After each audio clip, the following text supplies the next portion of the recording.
The rain fell in sheets that September evening, turning the sidewalk into a river of neon reflections. Margaret clutched her husband, Robert's arm tighter as they shuffled toward the bus stop, their weekly grocery bags hanging heavy in their free hands. At 73 and 76, every step required deliberation, every curb a small mountain to conquer.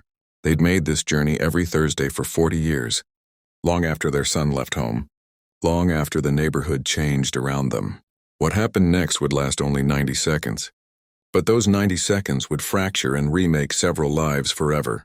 3 teenagers emerged from the convenience store across the street, their laughter cutting through the rain like broken glass. Margaret noticed them first. Something in their swagger, their circling pattern, made her elderly heart quicken with an instinct honed by decades of survival. "Just keep walking, Maggie," Robert whispered, but his voice trembled. His hands, once strong enough to frame houses, now shook as he gripped the plastic bags. The boys were faster.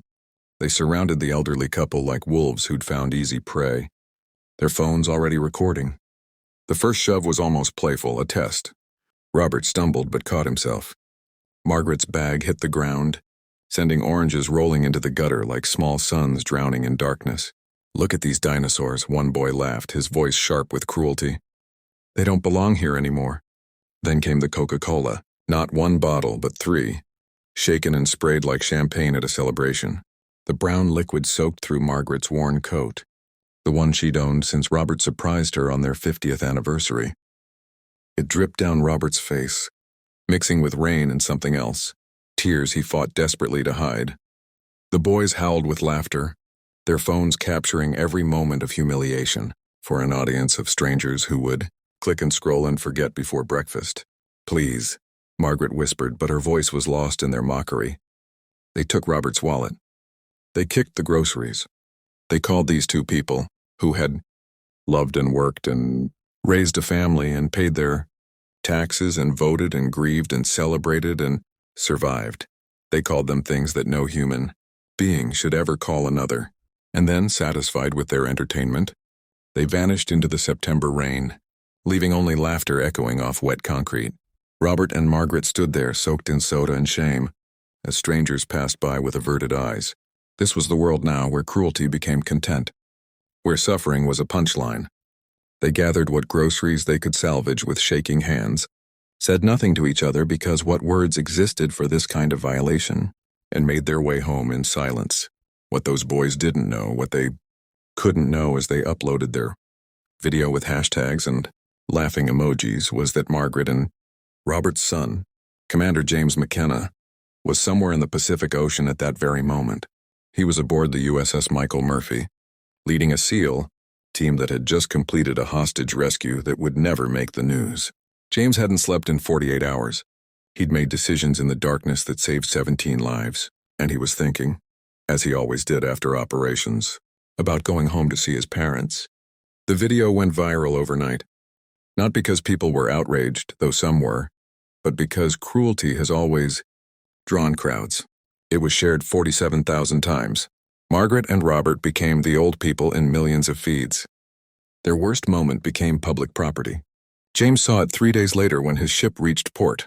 A fellow SEAL showed him, hand on his shoulder, voice careful. "Man, you need to see this. Isn't this your neighborhood?" James watched the screen once. His mother's face, his father's trembling hands, the laughter, the Coca-Cola, something inside him that survived firefights and missions and loss. Something fundamental cracked open. He was on a plane within 6 hours. His parents didn't want to tell him. When he arrived at their small house with its neat garden and American flag, they tried to pretend everything was fine, but Margaret's coat was in the trash. Robert hadn't left the house in 3 days. James saw the shame in their eyes, the way they'd shrunk into themselves, and he understood that those boys hadn't just assaulted his parents. They'd stolen something more precious than a wallet. "I'm going to fix this," James said quietly. "No, son," Robert replied, his voice hollow. "You can't fix the world. We learned that a long time ago." But James wasn't planning to fix the world. He was planning something else entirely. He found the boys in 2 days, not through violence or intimidation, but through the same video they'd proudly posted. Their faces were right there, tagged and geolocated. Because cruelty makes people careless. James showed up at the first boy's house in civilian clothes, jeans, a plain shirt, nothing to indicate what he was or what he could do. The boy's mother answered. James introduced himself. He was calm. He was respectful. He showed her the video of what her son had done to his parents. She collapsed onto her porch steps, covering her mouth. Oh God, oh my God. This scene repeated at 2 more houses. 3 mothers confronted with who their sons had become. 3 families fractured by 90 seconds of cruelty captured forever. But James didn't come for revenge. He came with an offer. 1 week later on a Saturday morning, Margaret and Robert answered their doorbell to find 3 teenage boys standing on their porch. Behind them stood James, arms crossed, expression unreadable. Behind him stood 3 sets of parents, faces etched with shame and determination. These boys have something to say, James said simply. What followed wasn't a movie moment. The apologies were stumbling, inadequate. The boys couldn't meet Margaret's eyes. Their words felt small against the weight of what they'd done. But they were there. They were trying. I don't understand, one boy finally said, voice breaking. Why didn't you press charges? Why didn't you? You deserve a chance to be better, Margaret interrupted softly. Everyone does. The arrangement James proposed was simple but comprehensive. The boys would work. They would spend their weekends for the next year helping elderly people in the community, grocery shopping, yard work, home repairs, companionship. They would be supervised. They would keep journals. They would meet monthly with a counselor who specialized in empathy education, and they would meet with Margaret and Robert once a month to talk. Talk about what? One boy asked, confused. About what makes us human, Robert said quietly. About what we owe each other. The first month was brutal. The boys resented every minute. They complained. They argued. They wanted to quit. But their parents held firm, finally seeing a path through their own failure to teach what mattered most. Then something shifted. It happened slowly, invisibly, the way ice melts and seasons change. The boy who'd shoved Robert first started arriving early to Mrs. Chen's house, spending extra time making sure her steps were safe. The one who'd sprayed the Coca-Cola began reading to Mr. Washington, who was losing his sight. The third boy, who'd laughed the loudest, started a fundraiser at his school for elderly community members who couldn't afford home repairs. They began to see faces instead of targets, stories instead of stereotypes, humanity instead of content. 6 months in, Margaret invited all 3 boys and their families for dinner. It was awkward and painful and necessary.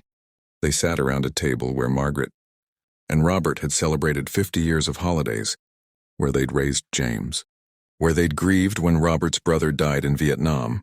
I need to tell you something, Robert said, his voice stronger than it had been in months. When you attacked us, you didn't just hurt our bodies.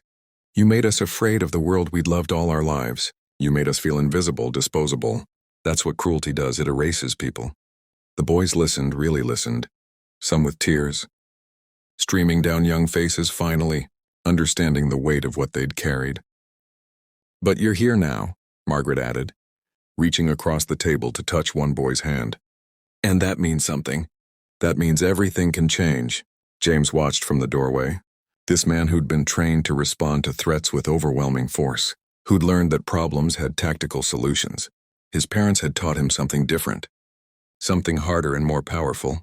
They'd taught him that grace was stronger than vengeance, that healing was more courageous than punishment. The video was still out there, still viral, still being shared. But James started a new campaign.